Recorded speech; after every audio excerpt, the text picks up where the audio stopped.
আমার বাংলাদেশ পার্টির প্রথম জাতীয় কাউন্সিলে বিপুল ভোটের ব্যবধানে দলের চেয়ারম্যান নির্বাচিত হয়েছেন মুজিবুর রহমান মঞ্জু। সাধারণ সম্পাদক পদে বিনা প্রতিদ্বন্দ্বিতায় নির্বাচিত হয়েছেন আইনজীবী আসাদুজ্জামান ফুয়াদ। দলটির প্রথম কাউন্সিলে অংশ নিয়েছেন বিএনপি মহাসচিব মির্জা ফখরুল ইসলাম আলমগীর সহ বিভিন্ন রাজনৈতিক দলের নেতারা।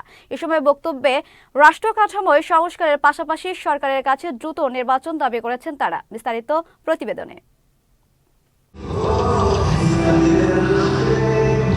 নতুন রাজনৈতিক বন্দোবস্ত, সেবা ও সমস্যা সমাধানের রাজনৈতিক স্লোগানকে সামনে নিয়ে যাত্রা শুরু করে এবি পার্টি। শনিবার রাজধানীতে অনুষ্ঠিত হয়েছে দলটির প্রথম কাউন্সিল।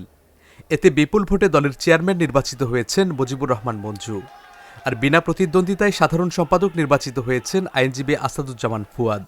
এ সময় এবি পার্টির নবনির্বাচিত চেয়ারম্যান মুজিবুর রহমান মঞ্জু বলেন, সংস্কার এবং গণতন্ত্রের চর্চা শুরু করতে হবে দলের ভেতর থেকেই। আমাদের যে গণতান্ত্রিক পদ্ধতি, এই যে নির্বাচন, এটা তো আমাদের দলের নিয়মের মধ্যে আছে, এটা আলাদা কিছু না।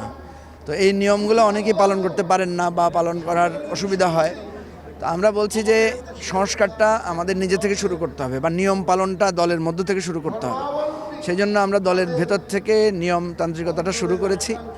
আমরা মনে করি যে রাষ্ট্রটাকে যদি গঠন করতে হয়, রাষ্ট্রটাকে যদি সঠিক নিয়মে আনতে হয়, তাহলে রাজনৈতিক দলগুলোকেই আগে নিয়মে আসতে হবে।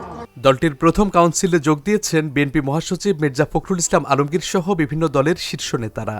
এ সময় বক্তব্যে সরকারের উদ্দেশ্যে গণসংহতি আন্দোলনের প্রধান সমন্বয়ক জোনায়েদ সাকি বলেন, ফ্যাসিস্টরা লুটপাট করে দুর্নীতি করে দেশকে ফোকলা বানিয়ে গেছে, সেই একই কায়দায় দেশ চালানো যাবে না। আর সংস্কারের পাশাপাশি নির্বাচন দাবি করেছেন নাগরিক ঐক্যের আহ্বায়ক মাহমুদুর রহমান মান্না। অন্তর্বর্তী সরকারকে বলি, ফ্যাসিস্টরা যা যা আমাদের উপর চাপিয়েছে, একই কায়দায় দেশ চালাবেন না। লুটপাট দুর্নীতি করে তারা দেশটাকে ফোকলা বানিয়েছে। আপনারা এমন নীতি প্রণয়ন করুন যাতে এই লুটপাট দুর্নীতিবাজদের বিচার এবং লুটের টাকা ফেরত আনা যায়, যাতে এমনভাবে অর্থনীতি চলে যে আমাদের দেশের যে সাধারণ মানুষ যারা সম্পদ সৃষ্টি করে তাদের ঘাড়ে সমস্ত দায় না চাপে। আমরা সংস্কার চাই, কিন্তু একই সাথে নির্বাচন চাই। আমরা যত তাড়াতাড়ি সম্ভব, যত যোগ্যতার সাথে সম্ভব সংস্কার করে নির্বাচন চাই, না হলে দেশ আরও বড় একটা সংকটের মধ্যে পড়তে পারে। বিএনপি মহাসচিব মির্জা ফখরুল ইসলাম আলমগীর বলেছেন, দেশের অর্থনীতির অবস্থা ভালো নয়, রাজনৈতিক অবস্থাও ভঙ্গুর। সংকট কাটাতে বিএনপি সংস্কার চায়, একই সঙ্গে নির্বাচনও চায়। আমরা সংস্কারের কথা আগেই বলেছি, আবারও বলছি যে আমরা সংস্কার চাই। কিছু কিছু মানুষ আছেন যারা একটু ভুল বোঝানোর চেষ্টা করেন যে আমরা সংস্কার আগে নির্বাচন চাই বা নির্বাচনের জন্য অস্থির হয়ে গেছে। বিষয়টা কিন্তু সেটা না, এটা বুঝতে হবে।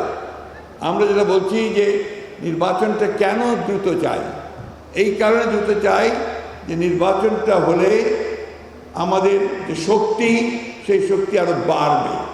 যে সরকার থাকবে, পার্লামেন্ট থাকবে, অনেক বেশি শক্তিশালী হবে। আর যে সংকটগুলো সৃষ্টি হয়েছে সেই সংকটগুলো দূর হয়ে যাবে। এর আগে শুক্রবার সকাল ৯টা থেকে রাত ৯টা পর্যন্ত রাজধানীর সোহরাওয়ার্দী উদ্যানে এবি পার্টির চেয়ারম্যান পদে ভোট অনুষ্ঠিত হয়। সারা দেশের কাউন্সিলররা সেখানে ভোট দেন। প্রবাসী ও অসুস্থ কাউন্সিলররা ভোট দেন অনলাইনে। আসসালামু আলাইকুম।